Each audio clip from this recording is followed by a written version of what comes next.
va parler d'un animal de compagnie très agréable, mais qui n'est pas aimé à sa juste valeur, la poule. Dotée d'une intelligence extraordinaire, qui arrive à reconnaître ses congénères et à reconnaître plusieurs dizaines de visages différents, sa durée de vie, malheureusement, n'excède pas 18 mois. Il y a un collectif qui a mis en place une action dans les Pyrénées-Orientales, là où je vis, qui s'appelle Poulette en pâture et qui, depuis 2018, sauve chaque année plusieurs centaines de poules. On fait un zoom et on en parle. Créée en 2018, l'association Poulette en pâture a donc un but simple et évident, sauver un maximum de poules dans les Pyrénées-Orientales à chaque fin de cycle. Je reviens avec vous.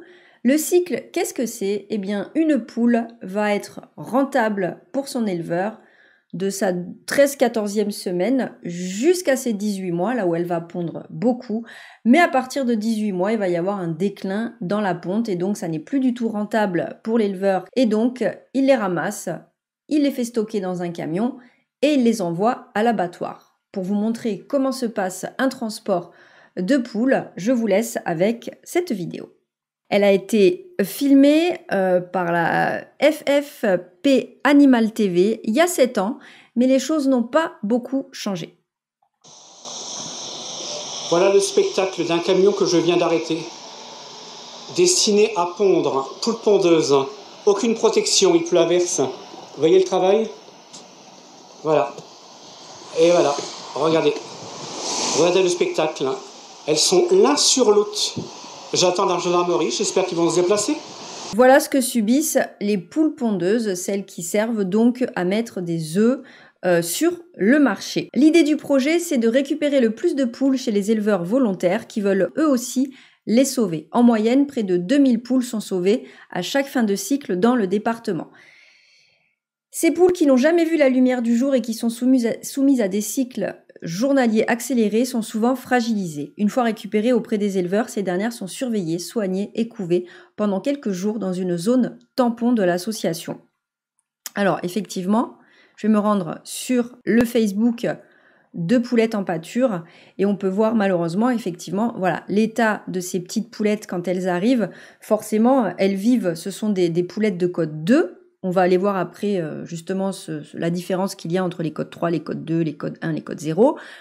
Pour ces poulettes, donc elles vivent au sol, mais elles sont entre 9 et 11 par mètre carré. Donc forcément, les coups de bec, la promiscuité fait qu'elles sont dans un état qui est compliqué, évidemment. Hein. Voilà, petite mère. Les poules sont un peu déplumées, il arrive souvent qu'elles se mettent des coups de bec dans le hangar où elles pondent. Aussi, elles n'ont pas l'habitude des éléments extérieurs. Au début, elles n'ont pas le réflexe de se mettre à l'abri lorsqu'il pleut, qu'il fait froid ou qu'il grêle, mais au bout de quelques jours, elles comprennent. Alors, c'est justement là que cette association et que cette action de Poulettes en pâture intervient de façon absolument extraordinaire. Pour les avoir vus sur le terrain, des membres de l'association restent dormir sur la zone pour que dès qu'il y ait du vent, dès qu'il y ait de la pluie, dès qu'il y ait tout ça, eh bien, ils les amènent à se mettre à l'abri parce que sinon, elles peuvent rester les pieds dans l'eau et mourir de froid, d'hypothermie, parce qu'elles n'ont pas l'habitude de la vie en extérieur. Une fois les poules cajolées pendant une petite semaine, l'association lance une grande campagne de communication sur ses réseaux afin de trouver un maximum de particuliers intéressés par l'adoption dans le département. Mais attention, les demandes sont étudiées. Nous voulons faire des adoptions qualitatives. Nous ne voulons pas que des gens les récupèrent pour les manger ou pour ne pas bien les traiter, explique l'association bénévole. Évidemment, le but de ce type d'action n'est pas de sortir la poule d'un endroit où elle était traitée difficilement, maltraitée, parce que les normes en vigueur en France ne permettent pas le bon traitement des animaux qui sont destinés à être abattus, de toute façon. Et je pense qu'il n'y en a aucun, mais encore une fois, c'est un autre sujet. Et donc, le but de cette action, ce n'est pas de mettre ces poules dans des lieux où elles vont être laissées au fond d'un jardin, dans un poulailler, où il va y avoir aucune interaction avec l'humain ou avec des congénères, et où elles vont finir par simplement être mangées parce qu'à un moment donné, elles ne pondront plus d'œufs. Le but, c'est pas ça. Une poule peut vivre jusqu'à 15 ans, donc le but, c'est vraiment qu'elle soit considérée comme un animal domestique, comme un membre de la famille. On se dirige sur le site de L214 pour justement voir un petit peu comment ça se passe au niveau des poules et la vie des poules pour bien comprendre pourquoi l'action de Poulettes en pâture dans les Pyrénées-Orientales est essentielle. En France, 57,3 millions de poules pondeuses sont utilisées pour produire les œufs. En 2021, ces poules ont produit environ 15,7 milliards d'œufs. Quel que soit le mode d'élevage, les œufs éclosent dans d'immenses couvoirs. À l'éclosion, les poussins sont triés. Les mâles, qui ne pondent évidemment pas d'œufs, sont éliminés, soit gazés, soit broyés. Les souches de gallinacés utilisées pour les élevages de poules pondeuses sont différentes de celles utilisées pour les poulets de chair. Les becs des femelles sont alors épointés, généralement au laser. Le bec est un organe très sensible et cette opération est douloureuse. Elle permet ensuite de parquer les poules ensemble par milliers ou à l'étroit dans des cages en limitant un peu le piquage et le cannibalisme. Le tiers de poules, 33%, sont enfermés dans des cages. 21% des poules sont élevées en bâtiment sans accès à l'extérieur.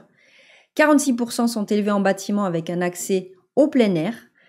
Après une année passée à pondre, ce qui représente environ 300 œufs par poule, elles sont tuées dans un abattoir. On va aller voir du coup le marquage des œufs et étiquetage. Donc le code 3, c'est en cage. Donc ça, vous le voyez sur les œufs. Quand vous achetez les œufs en supermarché, vous avez dessus un petit code. Donc 0, 1, 2 et 3. Le 3 étant évidemment le pire, mais y a-t-il réellement un pire puisqu'elles finissent toutes à être transportées de la même façon, qu'elles soient bio ou pas, qu'elles soient élevées avec un accès à l'extérieur ou pas, ou qu'elles soient élevées en cage, et elles finissent toutes à l'abattoir de toute façon. Donc le code 3, 16 poules par mètre carré, voilà, donc l'équivalent d'une feuille A4 par poule, pas de sortie à l'extérieur, pas de lumière du jour, le sexage, les poussins mâles sont broyés ou gazés, les pointages, les becs sont souvent coupés peu après la naissance, et le transport et abattage après 1 an de ponte. Ça représente 36% des poules qui sont actuellement des poules pondeuses qui sont sur le marché.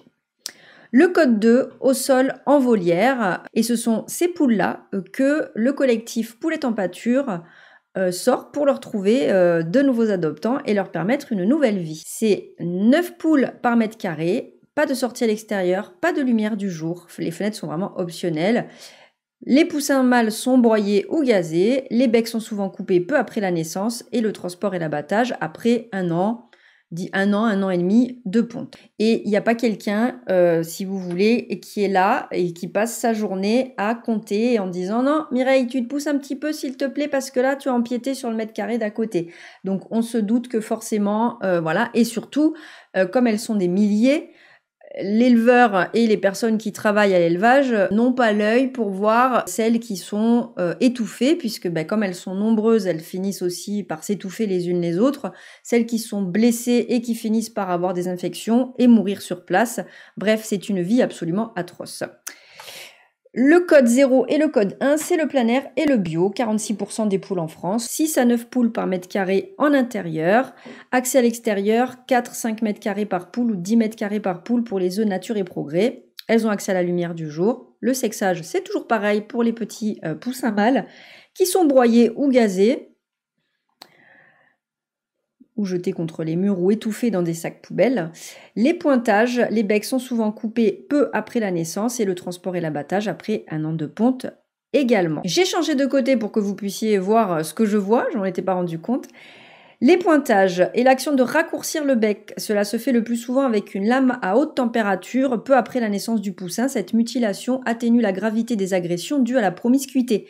Donc c'est pas pour tout ça se fait uniquement pour que l'éleveur, enfin je veux dire c'est pour l'homme que ça se fait, hein, ce n'est pas du tout pour l'animal, c'est pour éviter que les animaux se mutilent entre eux, mais s'ils se mutilent entre eux, c'est parce qu'ils n'ont pas la place nécessaire pour vivre tranquillement. Qu'on soit clair, hein, c'est pas quelque chose qui les aide à ne pas se faire mal. Elles se font mal parce qu'on les met dans une situation où elles ne peuvent que se faire mal. Le sexage est l'action de trier les animaux en fonction de leur sexe. Les poussins mâles sont inutiles pour la production d'œufs et sont donc éliminés, broyés ou gazés juste après leur naissance. Recueillir des poules pondeuses. Vous souhaitez recueillir des poules pondeuses chez vous pour les sortir des élevages. Belle initiative. Voici quelques astuces et conseils pour que cela se passe le mieux possible. Où trouver les poules? Donc là, on vous explique qu'il y a des associations qui font des sauvetages de poules, dont le sujet principal de cette vidéo, Poulettes en pâture, que je vous invite vraiment à découvrir. Ce sont des gens merveilleux qui passent leur vie et donnent de leur temps pour sauver ces petites princesses. Vous comprenez bien que la difficulté, c'est d'arriver, de dire on ne va avoir la capacité de ne prendre que 1000 poules, 600 poules, 400 poules, 200 poules, etc. Alors que ce sont des milliers qui partent devant eux et qui sont envoyés à l'abattoir. Ce collectif est formé par des bénévoles qui prennent de leur temps. C'est devenu une passion, les poulettes, pour eux. Ils connaissent les poulettes sur le bout des doigts. Ils pourront vous aider à aménager un poulailler, à vous expliquer comment les laisser en totale liberté pour qu'elles vivent vraiment une vie sereine. Et surtout pour leur éviter de finir dans ces caisses de transport, à se demander ce qui se passe après une vie difficile, là où la mort les attend. Sauver des poules. Arrêtez de manger des œufs. Si vous voulez faire les choses vraiment bien, Poulette en pâture dans le 66. À très bientôt, on aura l'occasion d'en reparler.